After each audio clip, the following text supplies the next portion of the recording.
want to lose. Far away,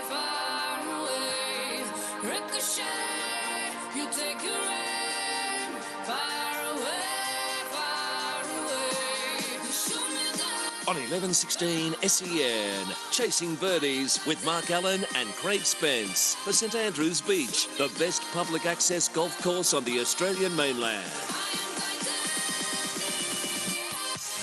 Hey, welcome to Chasing Birdies, everyone. Craig Spence in the host seat tonight, as Marco, as you would have heard all day today, is in Bali on a corporate party weekend, I guess it is. But you've got a big show for you tonight, folks, because I reckon it was about 5 weeks ago, we had Marcus Fraser on. And the thing about Marcus Fraser, for our people that didn't hear it, is Marcus has done 15, maybe 20 years on the PGA Tour, on the European PGA Tour, Australian Tour, and Asia, and different places. And Marcus is in his late 30s. However, tonight my co-host is a bloke in a different situation, because he is getting ready for an attack on tour schools. And tonight, folks, I'm co-hosting tonight with Ryan Lynch, who is a WA PGA champion, 2014 Rhino. Thanks for joining us, mate. Great to be here, Craig. Happy to be here and talk a bit of golf with you. Well, tonight, we won't get into it straight away, but when I spoke to you about coming on the show, what I really wanted to know was, you're getting ready for an attack on Japanese tour school, which we'll get to in a minute. But tonight, just for our listeners, we're going to talk about tour school, what it is, how it happens, some of the stories, the heartbreaks. You know, the Joe Daly names might come up, the blokes that have missed by one because a ball bounced out of a cup illegally. Incredible stuff. And it's the highest pressure tournament of the year, and the highest pressure tournament of any professional's life. It all comes down to that 1 week to secure a job for the year. Well, I was going to get away and talk about what happened at St Andrews and Carnoustie last week, but I'm not going to, because this topic I want to get straight into. Now, I can remember when I was borderline washed up, not borderline washed up, but I was struggling. I went to European Tour School in 2004. I'd had 3 years sort of as invites and also as a member of the US Tour. And I went to tour school and I got through. And in the group behind me, so we're at final stage of tour school, the group behind me, Gareth Patterson, was on the 18th green, and he needed a two-putt. He needed a two-putt to get his playing rights on the European Tour for the next year. And he just spent the entire year on the secondary tour, which is you play for nothing. You play for literally next week's. And he three-putted. And we came in, and he had a cup of tea with me in the clubhouse afterwards. Now, how many blokes would have cried in that situation right there, Ryan? Oh, next to all of them. But I must say, Gareth Patterson, as you're talking about, one of my favourite men on the Australasian PGA Tour. I've played a lot with and travelled a lot with. Yep. And loves a cup of tea. I tell you, he would have taken that right on the chin and moved straight on. One of the great fellas. Unbelievable bloke. I don't think anyone else on the planet could have, I went up to him, basically just tapped him on the shoulder, and he said, "Thanks, Spencer. I really appreciate it, mate," like that. Anyone else would have punched you, I reckon, or just screamed at you, because people don't realise. Explain to the listeners, Rhino, explain to the listeners what qualifying school actually is. Well, I mean, Dimi Papadatos is a great example last year as well, who unfortunately in European Tour School, and he hate me for bringing this up, but he's a great bloke as well. Yeah. Plenty of awesome players and great guys on the Australasian PGA Tour, but he ended up making triple up the last year to miss his card by a shot as well. So there are plenty of heartbreak stories. There are some unbelievable stories as well. I know Dave McKenzie, who's been on this show before. Yep. Plenty of heartbreak stories as well for him at tour schools over the years. But essentially what it is a tournament that determines the rest of the year. So you've either haven't had a great year, you have to go back to tour school, or you're coming up through the ranks, you have to go to tour school to secure playing rights for the following year. So you've got usually between 4 and 6 rounds. Yep. And the top 40 to 50 from thousands of people who enter through all the stages will get a run in the following year's tournaments. And it may not be great status the further down you finish, but you'll get starts and an opportunity to make some money and play some golf. Okay, so we've got European Tour School as an option. We've got Asian Tour School. We've got Japan. We've got America. When do most of these tour schools happen? What time of the year do they sort of start? I mean, you're going to Japanese tour school at the moment, Yep. right? When was the first stage for you? You've completed first stage, correct? Yep. So I got through the first one I went to a couple of weeks ago in Japan, which was nice. Yep. A lot of Aussie guys are going up to Japan now. It's a fantastic tour, and we don't get a lot of coverage Yep. here in Australia about the Japanese tour, but it's big prize purse. It's a fantastic place to play, very easy to travel from Australia to Japan with the same time zone and all that sort of stuff. But they're all going on right now, so they'll sort of start kicking off this time of year, which unfortunately sort of clashes with a lot of our big events like the Australian Open, the Aussie PGA, all that sort of stuff. So it's one of those higher risk ones for the guys on our tour because you sort of need to decide between playing a big money event and a fantastic event that we all want to win, our home Open, Yes. or going and furthering our careers and playing for big money on those big tours. Yep. So all about this time of year between now and December. So for our golf lovers who think the tour has just suddenly gone into hiatus, it actually, for majority of young aspiring and also people that have had poor years, it's really just hotting up right now, isn't it? It's the most important time of the year. So Japan, how many stages are there in Japan? They have 4 stages. 4 stages. For the guys that have an Australian Tour category, you go straight into second stage. So you have to go through 3 stages. So ideally, if you get through all of them, you've got to go travel to Japan three separate times and play 2 4-round events. And the final stage is a 6-round event, which is incredibly grueling. You'd think they'd put the stages relatively close together. I'm just thinking if I'm going to try and make life easier for our internationals. They don't try to do that, though, do they? How far apart are they? They don't typically think about the internationals on the Japanese tour. They're quite happy with their players getting through, but they're between a month and 6 weeks apart each stage. So 3 trips, 3 sets of flights, 3 sets of accommodation.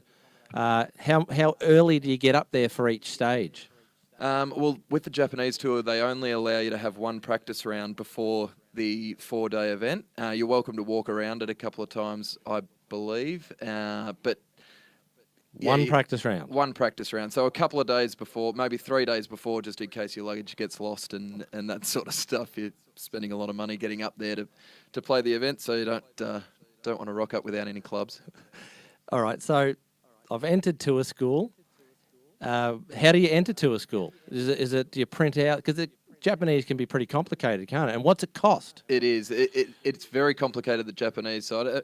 And don't get me wrong, all the other options, the European tour is fantastic as well. They do it. They have the 1 stage and then their second stage and final stage is back to back. So that's a little bit easier to deal with. Yep. The US is the same as Japan. You've got to go over there three separate times. But the Japanese entry for tour school was $2,800 this year. Australian dollars? Australian dollars. Yep. The European tour entry form costs 2,500 euros. Yes. And then the US tour costs between 4,500 and 5,000 US. So it's an expensive process. It really is. It's a real commitment, isn't it? I mean, when you think about when you think about the 3 stages and the flights and the effort to get there, the accommodation, the food, it's a serious nudge on the wallet, isn't it? It is. It's a big... You've probably done this sums in your head, or have you? And, well, we've got credit cards, luckily, so that's okay. That goes on there, and you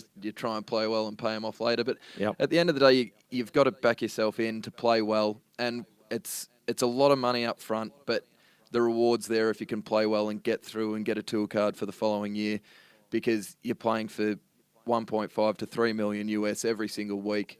I mean, it's a drop in the ocean if you can get on the tour and play well.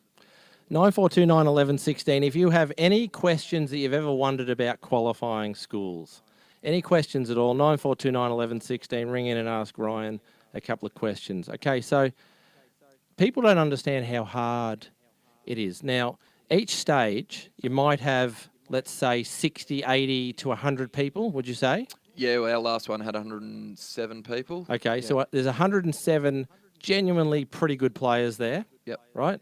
Way lower than scratch markers. Yep. Yes. Well and truly. Yep.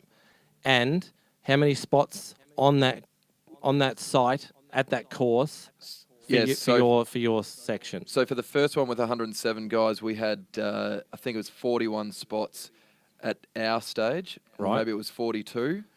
So you got to play very well. I think What got through? 2 under for the 4 days got through Right. our stage. Yep. And Japan does a funny thing that they do a count back over there, which is incredible. But Sorry, say that again. So a count count back like a club comp. for anyone who's lost a Saturday comp on a count back and missed out because they bogeyed the last hole or had a 1-pointer or 17 points coming up the back 9. That's how the Japanese tour school decides whether or not you're going through to the next stage or not. For our listeners, that is off its head bad, Incredible. isn't it? Because you got young guys that are risking everything to be there, working their absolute tails off, playing a course they've barely seen, playing pretty well on a course they've barely seen to get there. And if you finish on the number, usually other tour schools would do a sudden death playoff, right? Some sort of sudden death, or they'll have, instead of having 42, that's it, they'll say 35 and ties just to cover their bases maybe. Even better. Yeah. Love that idea, Yeah. because then you don't have to play off. But to get bailed out on a countback, It's amazing. what was the result for your Well, first stage, you know? So for the guys that got through, there were 2 guys that got through at 2 under and 3 guys who had 2 under and missed out. And the guy who finished 43rd bogeyed the last versus the guy who finished ahead of him made par up the last. So that was literally the difference between him missing out on getting into the next stage and making a bogey up the last. Never leaves a good taste in your mouth anyway, but it's going to taste a lot worse. Yeah. If it means you don't go to the next stage. And I mean, essentially all it is it's a big, if you got 100 people together or 120 people together and you were offered a job and they said, okay, well, you're going to have to pay to come and apply for this job and you're going to go up against 100 people and we're going to give the best 20 guys a chance and you got to fly over here for it. You'd be questioning what you're doing, but that's golf and that's high risk, high reward. That's the life we live. It's massively high risk. The weird thing, I think Marco gets this way, is as you get older, you think more about the risk. But at the end of the day, the downside is you get an unbelievable experience to be a golf professional. You get to travel the world. And even if you're not quite, super successful and make a lot of money, you'll have some incredible experiences to look back on. And you're paying your way as you go if you're a little bit smart. Before you answer that, we've got a caller on the line, a good old classic caller of ours, Peter from East Bentley. G'day, Pete. How are you, mate? Yeah, good evening, fellas. Ryan, I won a Pro-Am with your old man in 1974. But what I'm interested in is how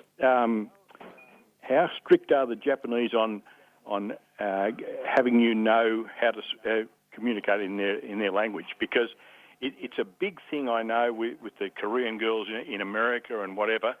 Do they tolerate the fact that you just don't speak Japanese? Yeah, look, it's a great question. They certainly tolerate it to a degree, but they'd much prefer you be able to talk. It's a lot harder over there getting around and travelling. I was travelling with a good mate of mine, Chris Muick, and we were certainly left in the lurch. When we were choosing our second stages, we couldn't read any of the writing that was on there or understand where we needed to go or what course was what. But they're very understanding and they help as much as they can. It's a fantastic place. A little bit, I've played in Korea as well, very similar. You just do your best and try and at least learn the basics and be as polite as you possibly can when you're asking for their help. But they're quite good. Thanks, Peter. Let's get to Michael in Reservoir has a question for Ryan. Hey, Ryan, how you going? It's Mick from Yarra Bend. G'day, Mick. How you going, mate? Good, buddy. Hey, do you feel added pressure because of your dad, Dale, Ryan? And does Dale push you, or does he just let you go about your ways?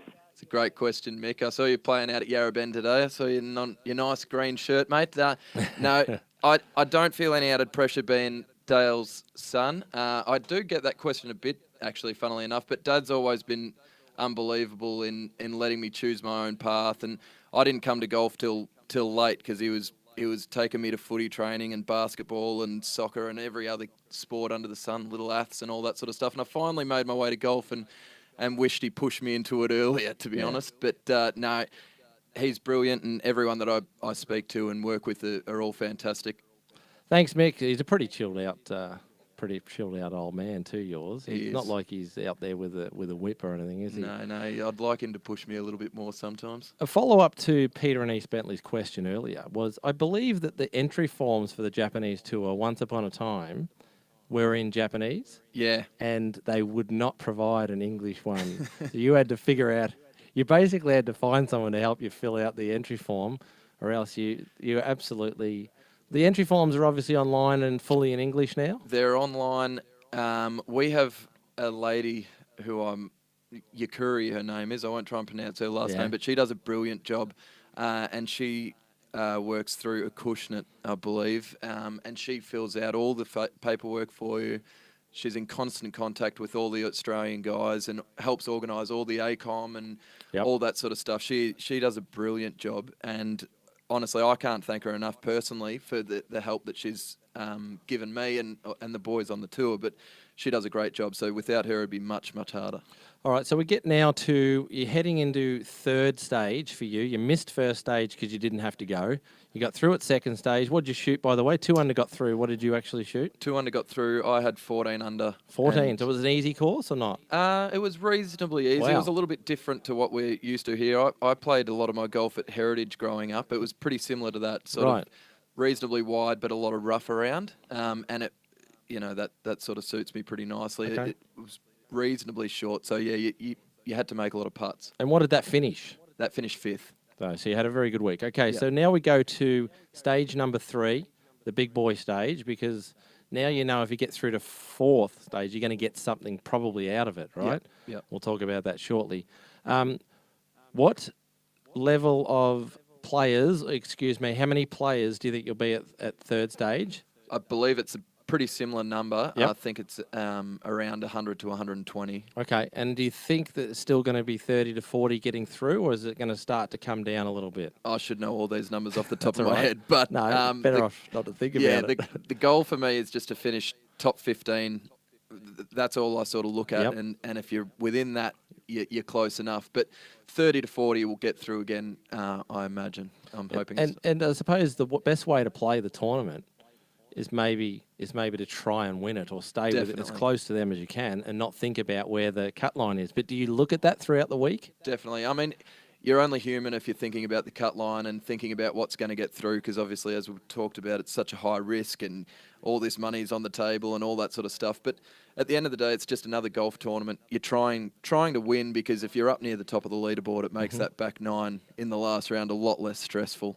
But yeah, that's always what's going through your mind, finishing as high as you possibly can.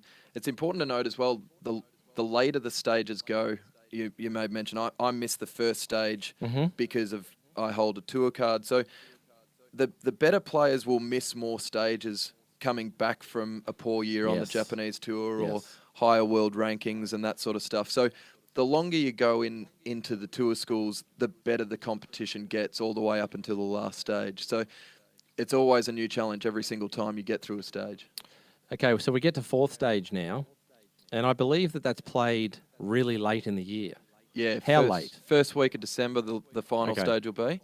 And from what the boys have told me over the last couple of years, it doesn't really get any warmer than 2 or 3 degrees on a nice day. So it is freezing over there, which is a little bit different to what we're used to. At least down in Melbourne, I suppose in winter we can get a little bit chilly. I had heard that it's not unusual for snow to occur at Q School in Japan, but I didn't realise that it was that common because the temperatures are that low. Yeah, it's freezing over there from what they tell me. How do you go in cold weather?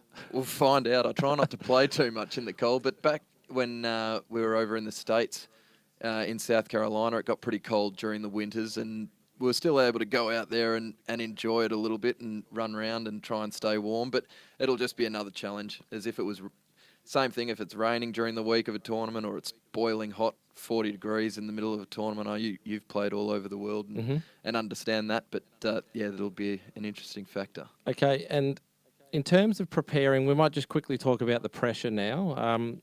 In terms of preparing for playing under sort of perform now or you're out sort of pressure. Yep. Do you find that tour school's the same pressure as any tournament to you? Is it an added pressure? How do you handle it? How do you prepare for it? It's certainly an added pressure. This would be, if you could watch tour schools on TV, they'd be the best tournaments of the year to watch, because it is Yep. it is cutthroat, it is high pressure. If you are leading in a big event and you slip away and you finish off the pace, you've always got next week. Whereas tour school, it's an elimination final every single time. You go in, if you play well, you advance. If you don't, you're out at a handful of $1,000 and tail between your legs, and you've got to wait another 12 months before you get another opportunity. Yeah. So it is massively high pressure and very interesting to watch those guys around the number. I mean, everyone's nervous and watching people shake, and the nerves get everyone, but yeah, very entertaining to watch. I always liked, you mentioned Dave McKenzie, and Dave McKenzie has been doing some awesome stuff in the US on the seniors tour. He's just turned 50. He's been Monday qualifying, which is a similar type pressure. It's on its own as a Q school, except it's not as final. But he had the attitude of, if I miss this year, I get it next year. And in between, I'm going to play whatever I can get in, pro-ams. I'm going to build a bank up again. I'm going to work part-time if I have to, and I'm going to be ready for next year. And Dave, as you know him well, it took him 15 years to get... I mean, he eventually got on the Aussie Tour, but it took him years to get starts on the Aussie Tour even. It took him a long time to get an overseas tour card. It did, and he's played on the US Tour, and I think he's in the top money earners on the nationwide or web.com tour as it is now. He's been a workhorse and a grinder for years and years and years, and you got to respect him for that. And in 4 tournaments on the seniors tour from Monday qualifying, he's got himself into the playoffs and put himself in a fantastic position.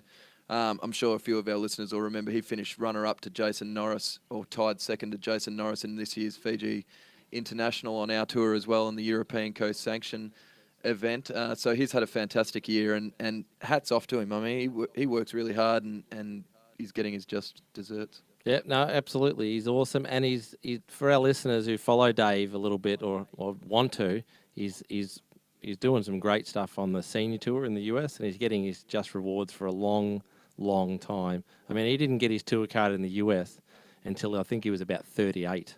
Yeah. I mean, just think about that, folks.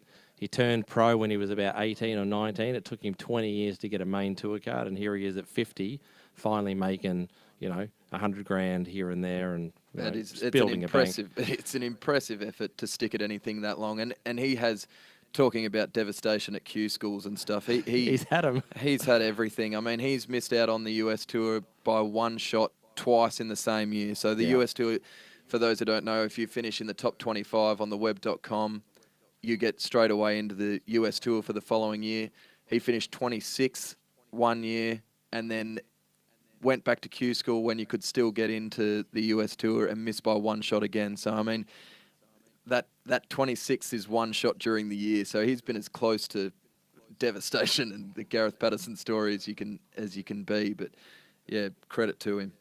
No worries. All right, we're going to take a break. When we come back, we're going to talk to Mark Hayes, Golf Australia Media Manager, about some good stuff happening in Australia. On 1116 SEN, Chasing Birdies with Mark Allen and Craig Spence for St Andrews Beach, the best public access golf course on the Australian mainland.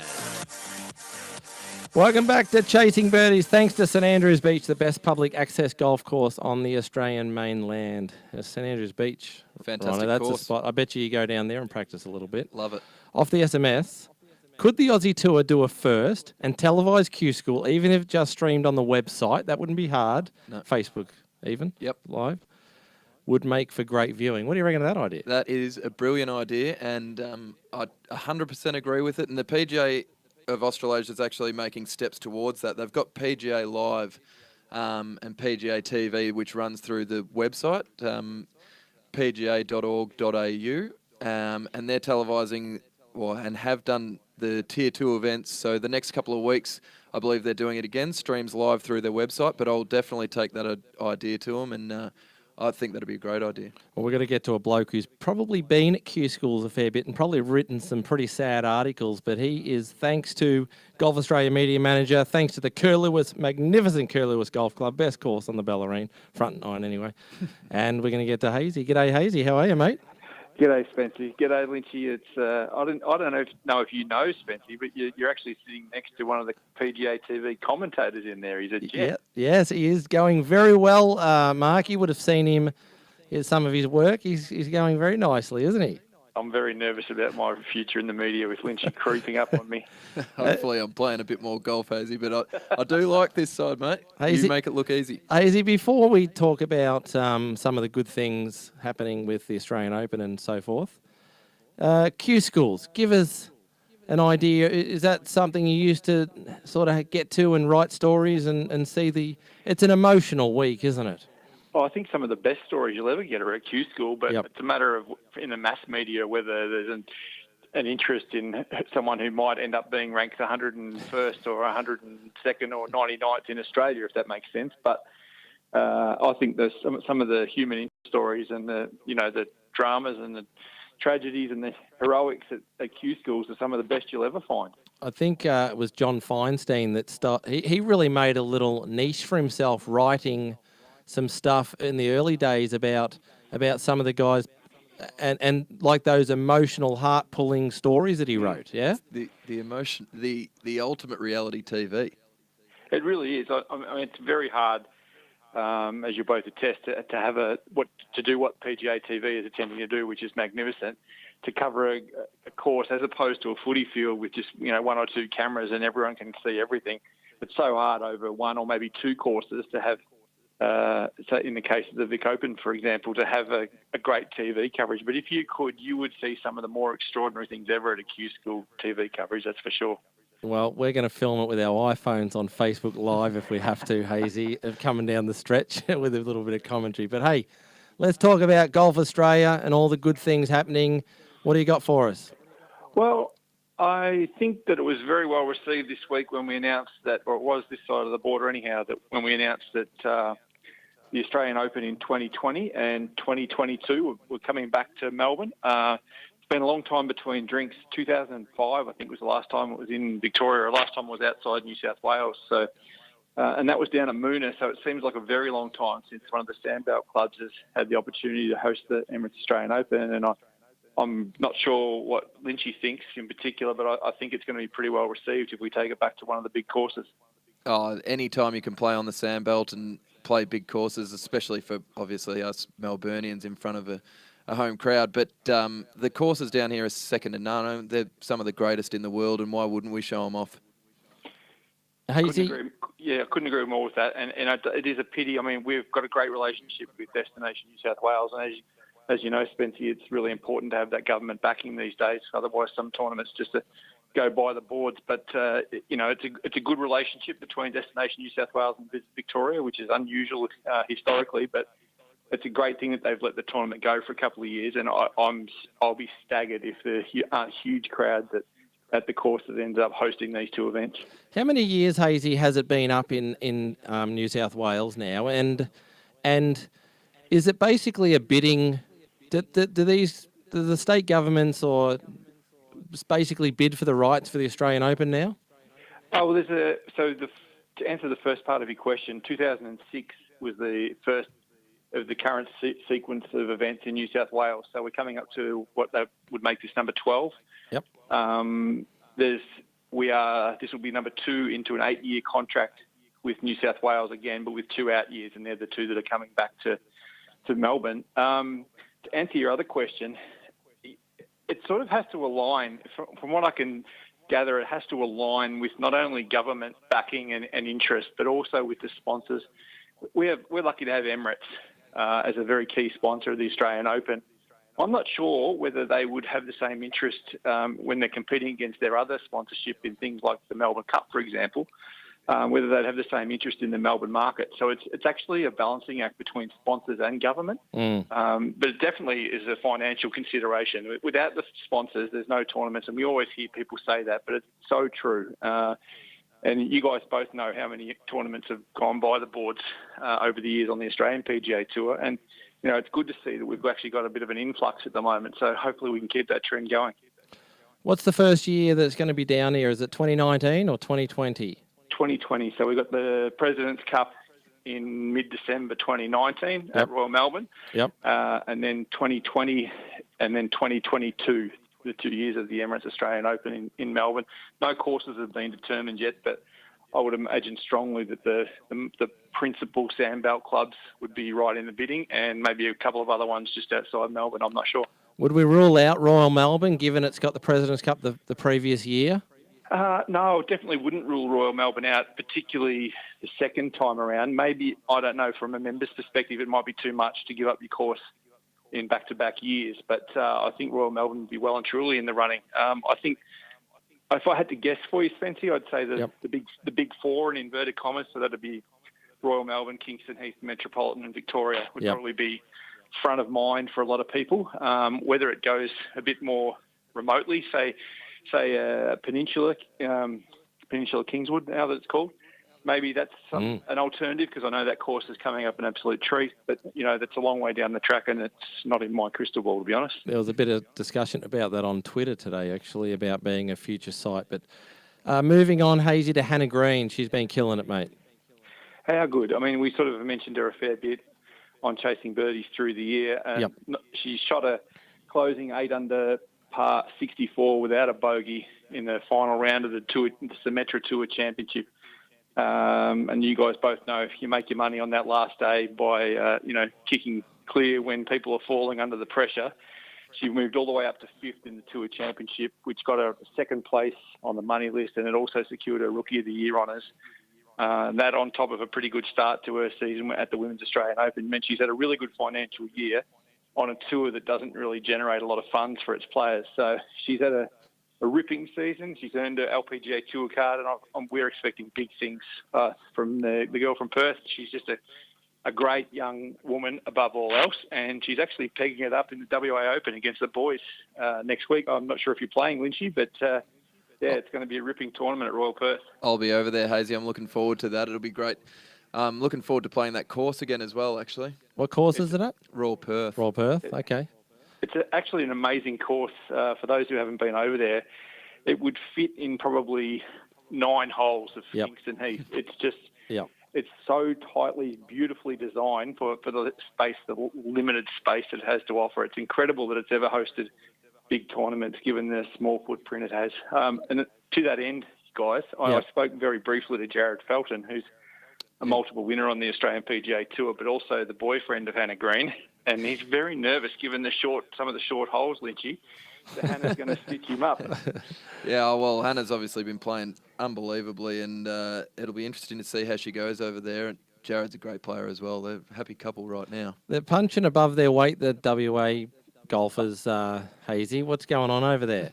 Oh, and it's not finished yet either, Spency. There's a couple of good young kids coming through, a couple of girls, but in particular, Minwoo Lee, just a stunning young amateur in the making.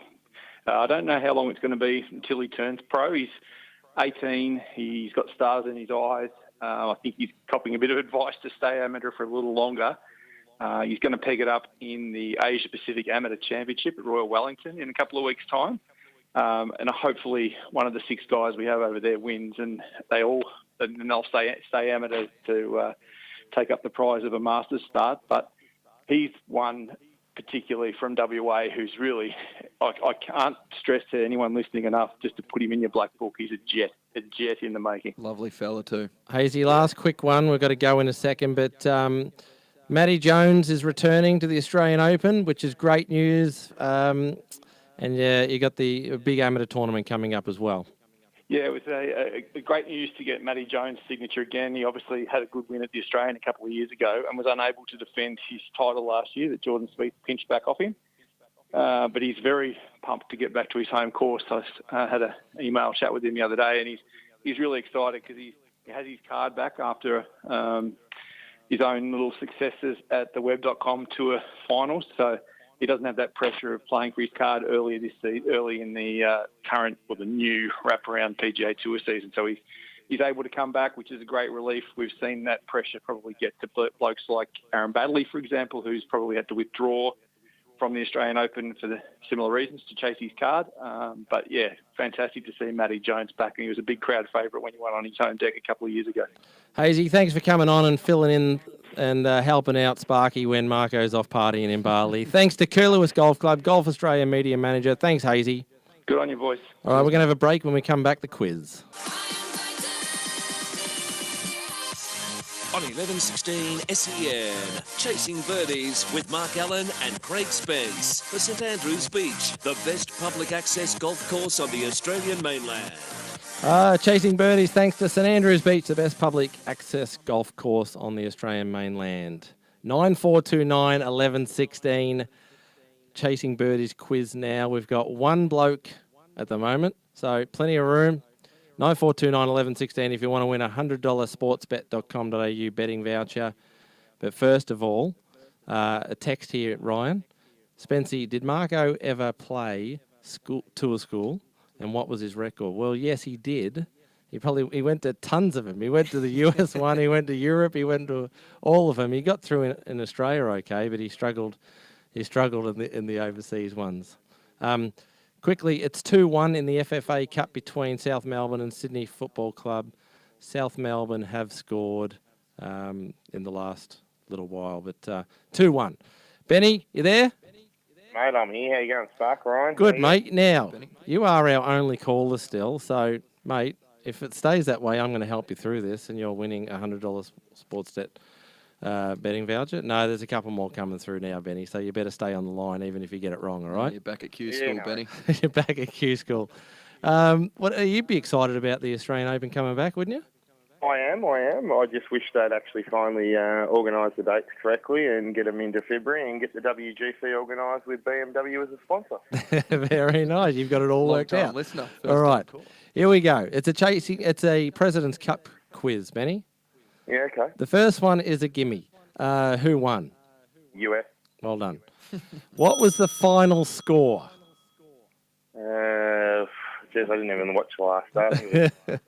You get It was through a white this one, wash, mate. was It There has were to add up to 30. It has to add up to 30, and it was a clean. There was no halves It was no halves on the final day? scoreboard. Anyway, there were halves, but not on the scoreboard. Was it 16.5 to 13.5? No. Round numbers. Like, stay on the line, Betty. We'll get the guy in Beveridge. G'day, guy. How you going, guys? Good, mate. What was the final score of the President's Cup? 14 to 6. We might stay on the line, guy, because I got a feeling we're going to rotate through here. We're going to start helping in a minute, unless Peter gets it in Ashwood. G'day, Pete. G'day, mate. I wouldn't have a bloody clue. All right. So, I'll tell you what. Round Listen, numbers. Peter, it adds up to 30, and the first one's 19. What's the second one? I'll go 19 and 11. Thanks. Well done, Peter. Well done, Pete. Where is the next President's Cup going to be played? Australia. Yes, more. I'll go Huntingdale. Bad luck. Stay on the line, Peter. Benny, you there? Yeah, mate, I'm here. Royal Melbourne. Yeah, Very see? good. I like See? this rotation policy. This is easy, mate. This is easy. All right, this is a tough one. No, it's not. How many times have the Internationals won the President's Cup? Twice. No. Benny, what are you doing, mate? What are you doing? Let's get to Guy. Back to Guy. You there, Guy? Yeah, I'm here, boys. How are you? Very well, mate. How many times the Internationals won the President's Cup? You there? 4. No. 2, 1. No. Let's get to Peter and Ashwood. G'day, Pete. Wow, it's come back round. I'll go Just say one. 1. Correct. Well done. Well done. Now, do you, Peter, do you have a sportsbet.com.au betting account? I do. Very good. Now, as I'm going through this, are you excited about the President's Cup coming back to Australia real soon? Yes, I am. All right. Very excited. So you've won a $100 sportsbet.com.au betting voucher. Now, we're going to go to the CIMB Classic, which is in Kuala Lumpur in Malaysia. Justin Thomas is at $5, Peter. You got Matsuyama at $9, Paul Casey at $12, Scheffel at $23. Brendan Steele at $26. Lahiri at $29. Do you want to know anyone, Pete? I like Brandon Steele. Go with him. Brendan Steele at $26. If you stay on the line, our boys out the back there will take care of you. Thanks for playing the quiz, Pete. Thank you. We're going to take a quick break, Ryan, and then we're going to come back and we're going to wrap up the show. On 1116 SEN, Chasing Birdies with Mark Allen and Craig Spence for St Andrews Beach, the best public access golf course on the Australian mainland. Welcome back to Chasing Birdies. Yes, thanks to the wonderful St Andrews Beach, best public access course on the Australian mainland. For our listeners that have just perhaps jumped in their car, tonight we had a co-host, young bloke who's going up to tour school in Japan. He's going to the third stage. Ryan Lynch. Lynchy, thanks for coming in tonight and telling us a little bit about what goes on behind the scenes of Q School. Mate, thanks for having me. I enjoyed that, and I hope all the listeners enjoyed it as well. You need a sponsor, don't you? Could you do with a sponsor? Where have you got room? You got room on the shirt or the bag or hat or what? There's always room on the shirt, hat, bag, gloves, you name it. There's a spot there for you. Do you have any sponsors at the moment? Yeah, I do. The ICMS College in Sydney, they help me out a lot, and TaylorMade, fantastic products that help me out, and Acushnet, FootJoy, Titleist ball, shoe, glove. Very nice. So looking after them. Now, you wanted to quickly touch on the Australasian Tour coming up? Yeah, I'll just if anyone's out there and interested, I reckon it'd be great to watch and keep an eye on the pga.org.au. The next couple of weeks, WA Open and Queensland Open, two big events on our tour that could find you the winner in the Aussie Open or Aussie PGA for those who like to have a bit of a flutter. You'll catch up on some form and see who's hot and who's not in the next couple of weeks as we round into the Australian summer. Well worth keeping an eye on a lot of the guys out there. And as I said, yeah, pga.org.au. Can I ask you, in those events, so what have we got, the New Zealand PGA, did you say, or New Zealand Open? The WA PGA, WA Open and Queensland Open. And Queensland, so I was close. Is there anyone sitting under the fringes at the moment, or anyone that's going to be playing in those events that the listeners should be keeping an eye on? I think Jared Felton, as Hazy touched on before, is a fantastic player. The beauty of this tour is that it does bat so deep. Literally anyone can win on this tour. So there's a lot of guys out there that have great ability. Chris Muick's been playing very well lately. Michael Choi is always a great one to watch out for the really? Yeah, the Melburnians who might know Michael Choi or Chewy. Anyone can win these events. It's great. Well, like I said, thanks again for joining us tonight. I'm going to get you in again at some point. You might be a regular man. So coming up, the feature hour with Jeff Poulter. The special guest this week is Ken Boyd. So keep an eye on Ryan Lynch. He's going up to third stage and he's going to be playing some of the events this summer. Ryan, thanks again. See you next week, everyone.